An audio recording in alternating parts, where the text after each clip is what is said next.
Hey, this is Stacia, and we're going to take a look at my final round, round 5 in the Cleveland Open. So, just a quick recap. I was playing a section up. I'm rated 1660, as you can see. I played up in the under 2100 section. Won game 1, which was awesome. Got a draw game 2 against a nearly expert level player. So, was 1.5 out of 2, but then I let a draw slip away in game 3 and against an expert, and then in game 4 I got pretty much crushed by some opening preparation, or you could argue lack of opening preparation on my part. Okay, so in this final game, now in tournaments in the past, I would often skip the last round because I would cite reasons like, I need to work early tomorrow, I should go home and rest, or I want to analyze the mistakes I made from this point. I had a plethora of excuses, but I have decided that I need to play out tournaments. I need to play the final round, and hear me out. It's because if you want to win a tournament, you better be accustomed to playing the whole tournament. And when you're over 40 years old like me, that means dealing with the stamina issue. So that is part of why I wanted to play round 5, but also why end the tournament on a bad note when I could possibly grab one final win or even a draw and end it on a good note. So that was my intention here. Okay, so without further ado, I played 1e4, my favorite move to play to open a game of chess, and my opponent played c6, the Caro-Kann. I was pretty happy to see this. I'm comfortable with the lines that result from this. d4, d5. Okay, that's the point of the Caro-Kann. So he took back, and I played c4, the Panov attack. This is my favorite way to meet the Caro-Kann defense. It's a more open game. I'm not afraid to take an IQP position, isolated queen pawn, where you play for the initiative. That is generally what I've worked hard to transform my game into an initiative-based type play over the last 2 years. Okay, so he went knight to f6. I believe that to be correct. I went knight c3 and e6, also correct. If any Caro-Kann players are watching this video, hopefully you know that bringing the bishop to f5 outside the pawn chain in a Panov attack is a bad idea. You weaken this diagonal, let's call it the right name. The a4 to e8 diagonal becomes weak. I generally wait for e6 and then play queen b3, pawn takes, bishop b5, and we just start putting a lot of pressure on the diagonal. Whatever piece is pinned here or here can be hit by knight f3 followed by knight e5. And I do enjoy being white in those positions. Not to mention you often win either this pawn or this pawn after the move queen b3. So all of that is to say that my opponent made the right decision playing the move e6. I continued with knight to f3. In these lines, white's idea is to develop as efficiently as possible, as quickly as possible, and then play for the initiative. So knight f3 is a good move. I want to castle. And knight c6 was played. Okay, so I'll say this. I don't see this move that much.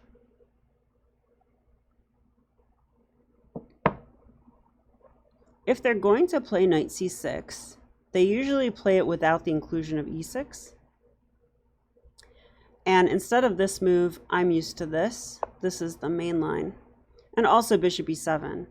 And I think the idea is just to castle, as quickly as possible for black, because things can become uncomfortable.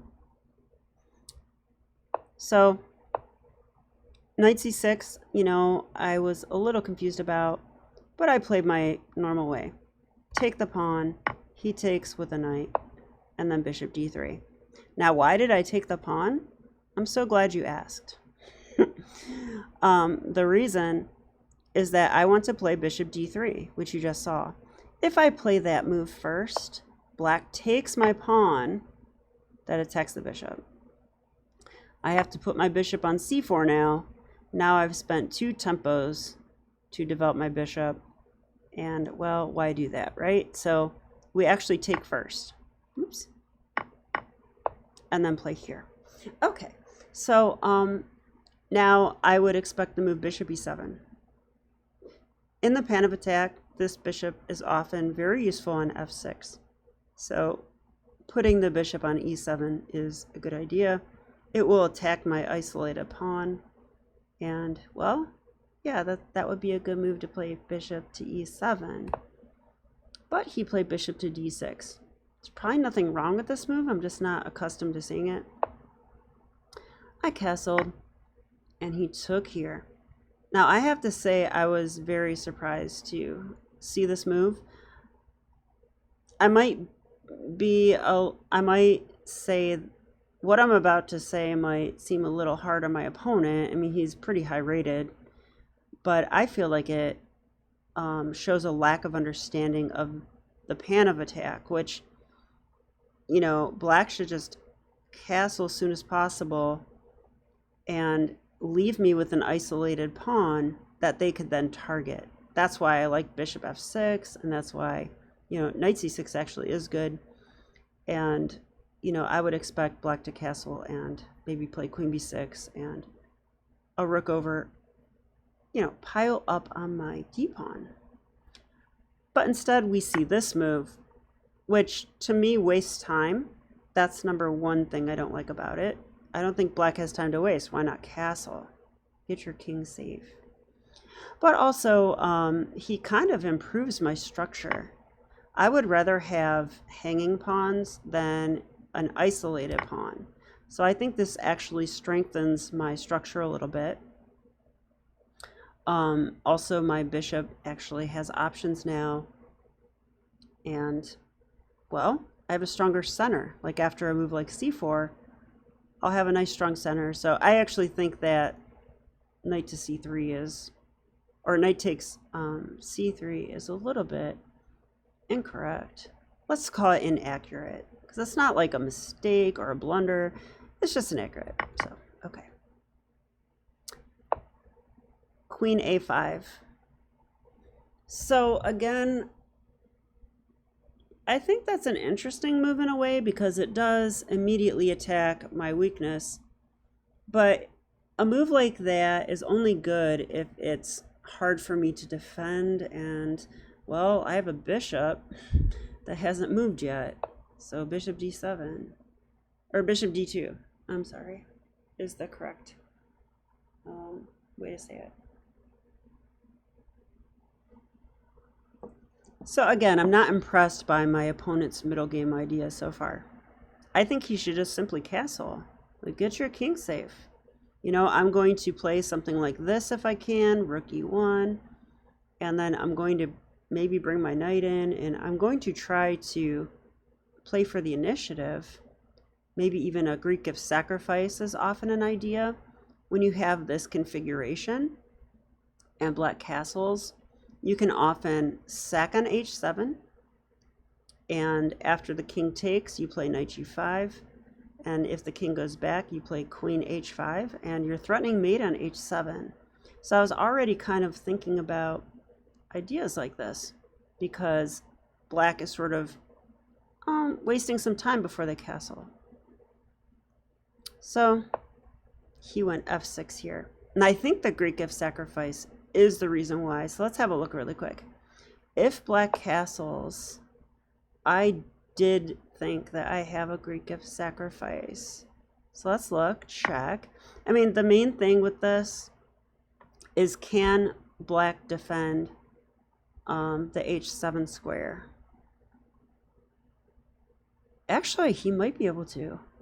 Actually, I'm seeing queen f5, right?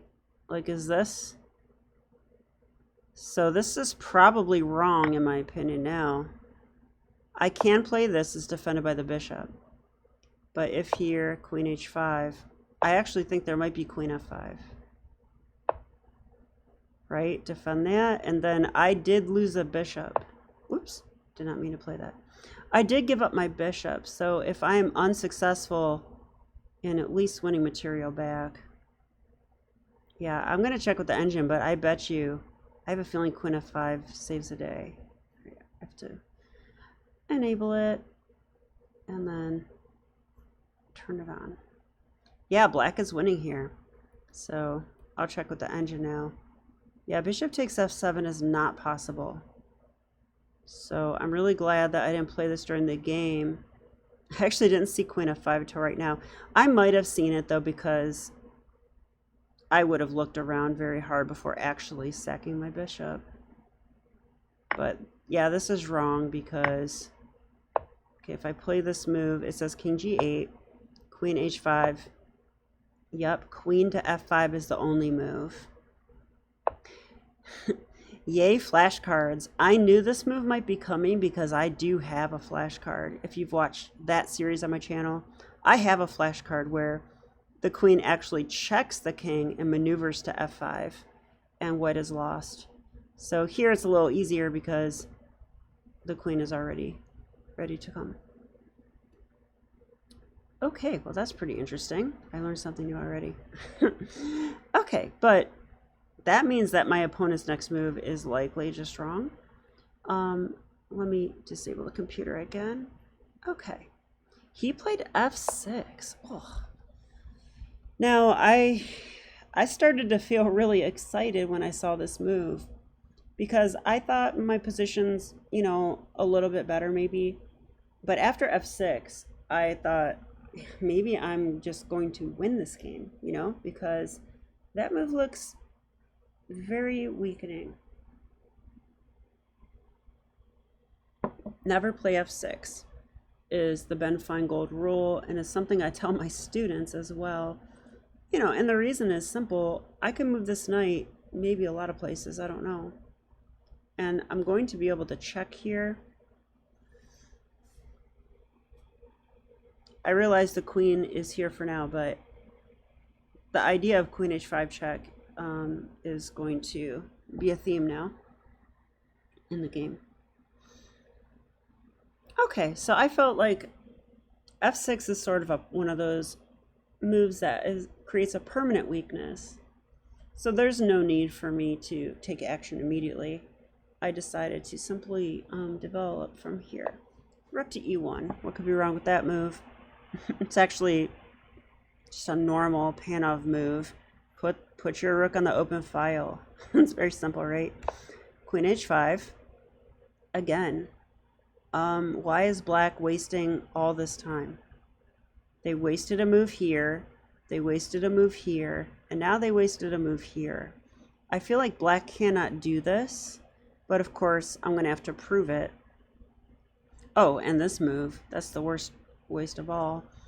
So, you know, if I was black, I would have castled instead of any of those moves. Okay, so let's continue. Here I did notice the weak e6 pawn.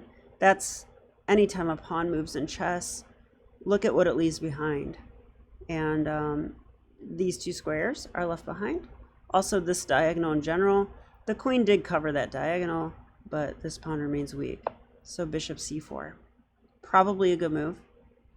And black defended with queen to f7. Stepping into a pin. And he's already in a pin. So, yeah, I have to admit, I had sort of like butterflies in my stomach at this part of the game because I'm like, ooh, I'm probably winning. I hope I don't mess it up because I'm probably winning and a blunder would be so devastating. I tend to think negatively. But okay, let's look. After queen f7, I believe that we've reached a key moment in the game. Now, I think we have two moves to consider here. Two moves. One move is d5. When your opponent is not castled and not developed, I mean, all these pieces aren't developed, then a pawn break is often correct. So that's choice number one. Choice number two, queen to b3. Creating a battery on this pawn. So I thought a while here, maybe not that long, but I definitely tried to figure out which move is better, although both are very appealing. So if you want to pause your video and figure out which one is the best move, go ahead and do so now. Okay, so I'm going to tell you that I actually played queen b3 in the game. Now this is a fine move. White has like a +2 advantage here, but it is not precise.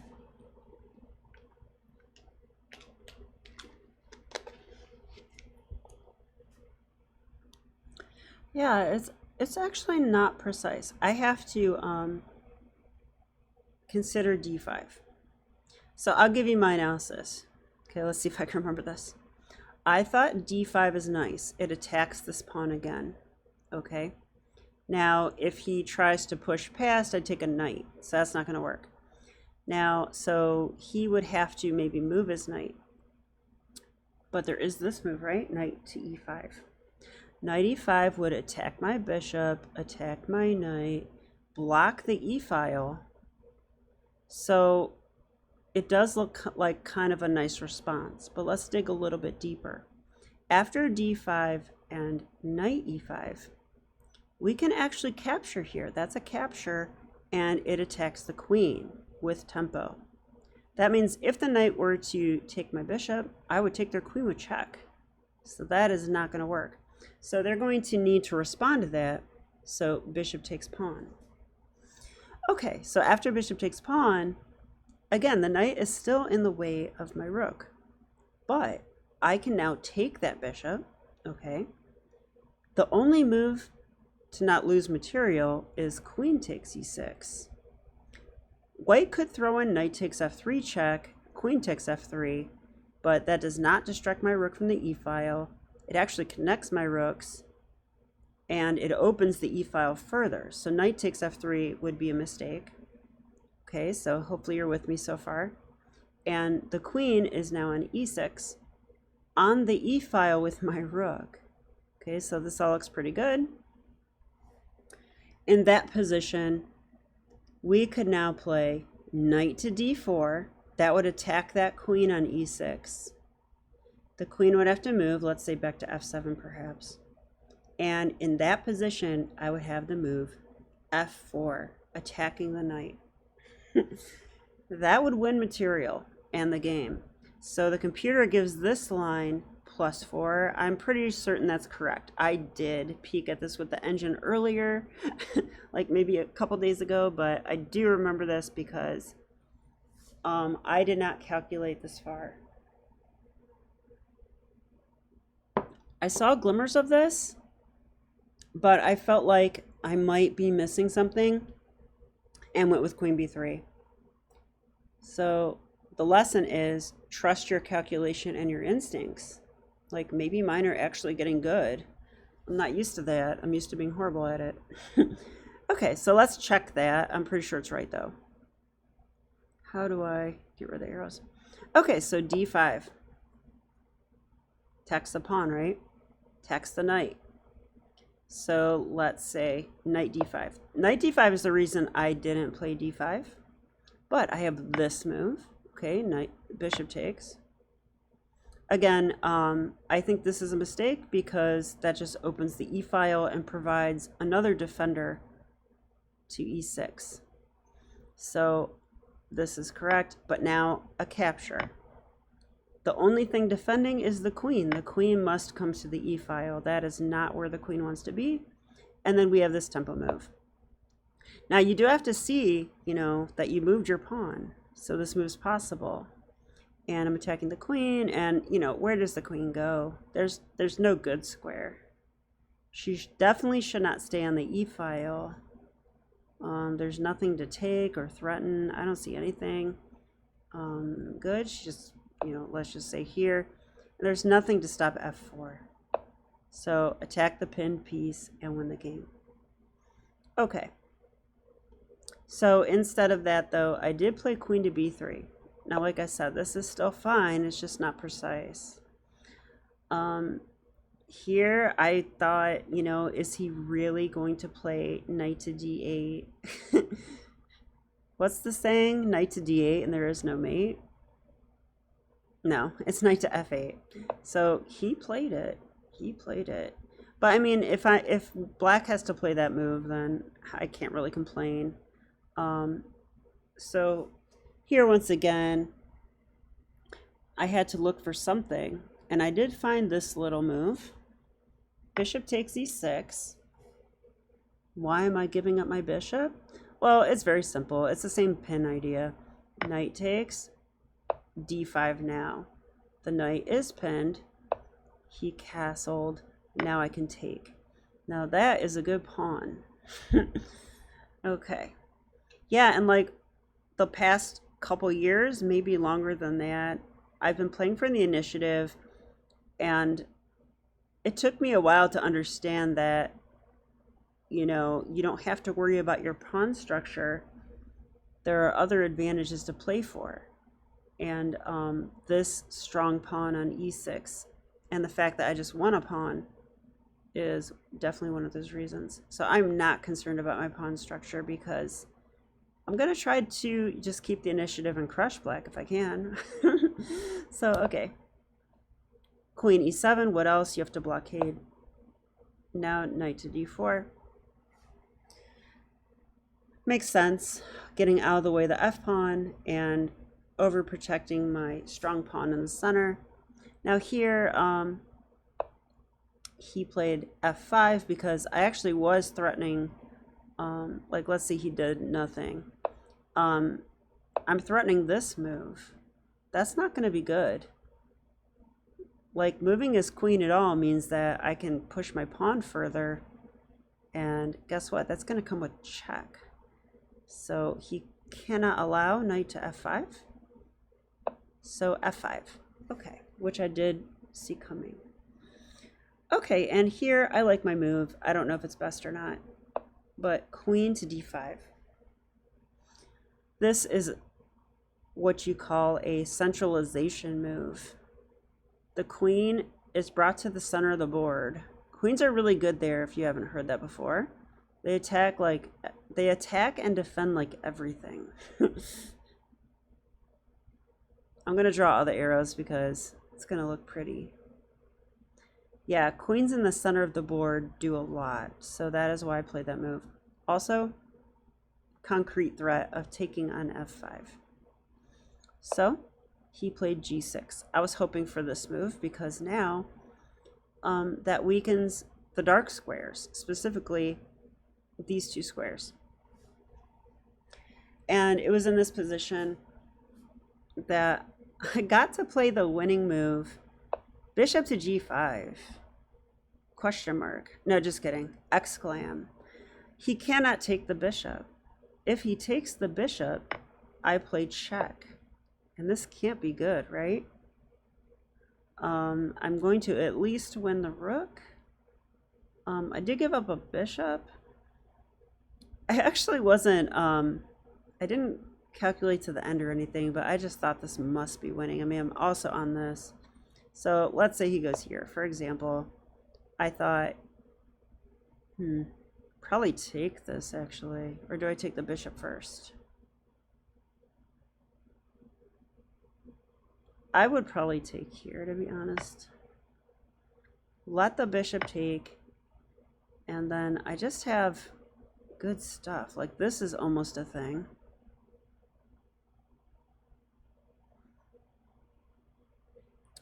But what else could we do? Let's have a look. Well, I could play here. That is a move. Doesn't seem right though. Ooh, what about this? I was looking at this during the game. Usually pinning this bishop is a good idea. If he ever moves his bishop, I take the rook. And if he goes here, I actually could play knight e6 check and win the queen. So yeah, this must be losing. So he can't really take the bishop and that means his queen has to move, and if his queen moves, that means I'm going to play e7 check. He did take, or wait, did he? No, he didn't. It was actually in this position that my opponent did resign. So I felt really good about this game. I feel like I played well. I'm a little sad I didn't see that d5 like wins material. I didn't see that. But I think I played according to principle and found the attacking moves when they were there. So yeah, I can't really complain about it. Pretty good game. Let's go ahead and run the computer. Oh, hang on a second. I was going to say run the computer analysis. But yeah, I think that's good enough. I'm pretty confident about this game. So that means that I got to finish the tournament on a positive note. I was not tired during this game. I felt energized. That's not always the case on my last day of our tournament. So that was really encouraging. And well, I ended up with 2.5 out of 5.